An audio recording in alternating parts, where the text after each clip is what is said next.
Magandang gabi po mga ka-STL. Narito na po ang resulta ng STL Bataan para sa araw na to, 3rd draw, January 21, 2025.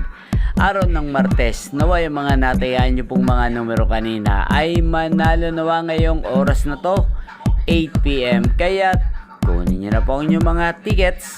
Narito na po ang resulta.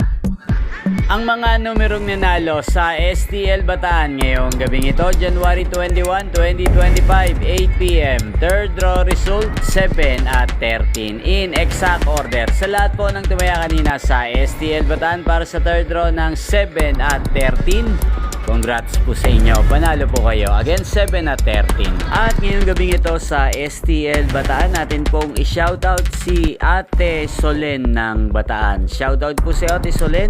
Nawa yung mga tinaya mo mga numero kanina sa STL Bataan, sana ay manalo nawa ngayong gabing ito. At sa lahat po ng mga taga Bataan dyan, shoutout po sa inyo. Naway nasa mabuti po kayong kalagayan. Inyo pong napanood ang resulta ng STL Bataan sa channel na to, Roderick Hernandez TV. Magkita-kita pong muli tayo bukas ng alas 11 ng umaga dito po sa channel na to. Thank you for watching.